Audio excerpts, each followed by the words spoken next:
जावद में किसानों, आदिवासियों और मजदूर पर हो रही ज्यादती के खिलाफ विशाल महासम्मेलन का आयोजन किया गया, जिसमें किसानों और कांग्रेस के कार्यकर्ताओं का सैलाब उमड़ पड़ा।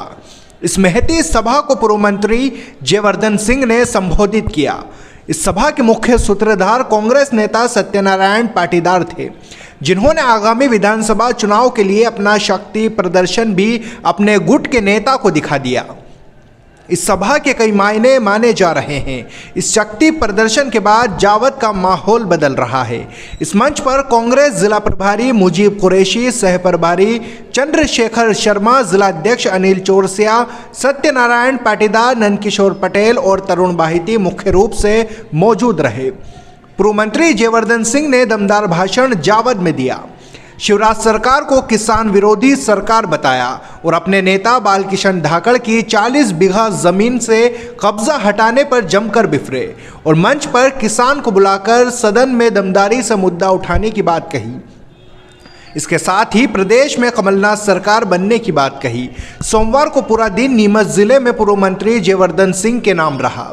नीमच में बेजान पड़ी कांग्रेस में पूर्व मंत्री ने जान फूंक दी। इस दौरान कांग्रेस नेताओं और कार्यकर्ताओं में उत्साह देखने को मिला।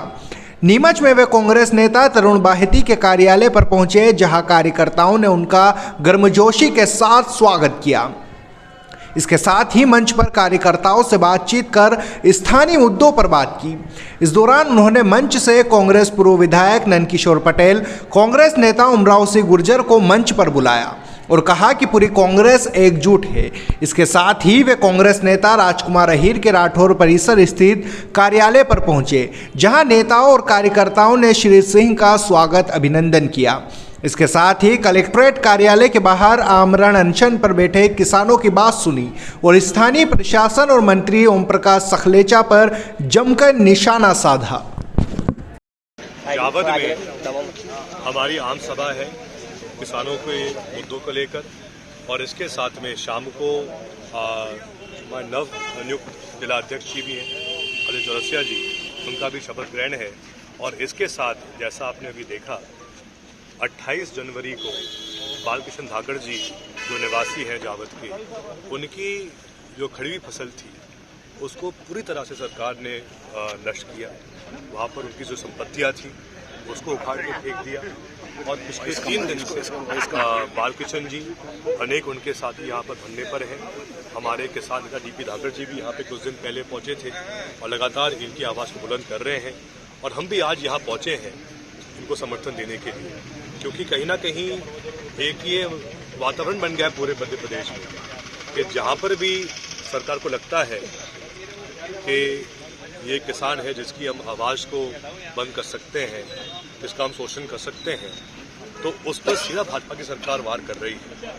और आज हम इसलिए यहाँ पर हाजिर हुए हैं क्योंकि जो कुछ हुआ बालकिशन जी के साथ में, वो अन्याय हुआ है उनके साथ में, हम आज पहुँचे उनको ताकत देने के लिए और लगातार इनके हम आवाज़ को बुलंद करेंगे। और चाहे हमको बात करनी हो भोपाल में या कहीं पर भी, लेकिन इनको न्याय दिलवाना हमारी जिम्मेदारी रहेगी। विधानसभा में गुंजाएंगे आप? मेरे पास पूरे प्रमाण है बालकिशन जी के, इनके द्वारा जो आवेदन दिया गया है, साथ में इनका जो पूरा रजिस्ट्री क्रय पत्र है पूरा, हमारे पास ये भी पूरी जानकारी है।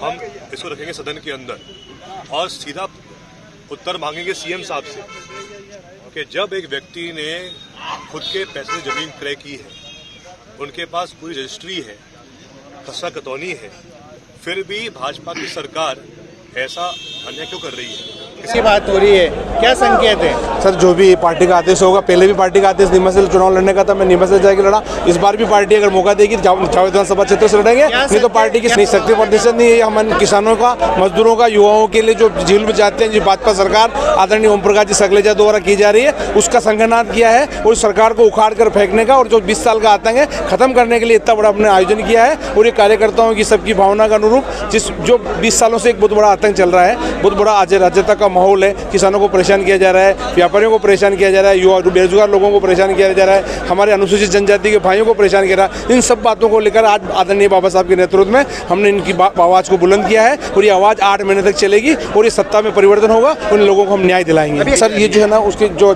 37 बीघा जमीन है, उसके बाद पट्टे पावती रजिस्ट्री है, सारे डॉक्यूमेंट्स होने के बाद न्यायालय में गया, न्यायालय ने स्टे भी दिया। उसके बाद रात को चोरी छुप के आकर 3 बजे उसकी फसल नष्ट कर दी, जबकि फसल नष्ट करने का कोई प्रावधान नहीं होता है। उसके आदरणीय बाबा साहब ने इस बात की पुष्टि करी कि कम से कम उसकी जमीन तो उपलब्ध कराए, उसके बाद अगर जमीन गलत है तो अतिक्रमण हटाए, पर लेकिन उसका पहले न्याय मिलना चाहिए। उस न्याय उनको सरकार में मिला नहीं। हम कांग्रेस पार्टी के सब लोग उसके साथ हैं, उनको न्याय दिलाएंगे, नहीं तो हमारी सरकार आएगी जब न्याय दिलाएंगे। इस बात का हम सब किसान, बाल किशन जी या अन्य सब किसानों के साथ हैं, जो किसानों की जमीन हड़पी हम पुनः वापस उनको तब दिलाएंगे। इस बात का आदरणीय बाबा साहब ने भी आश्वस्त किया है और हम सब पार्टी के कार्यकर्ता इस बात के लिए आश्वस्त हैं कि इन किसानों के साथ हम खड़े रहेंगे।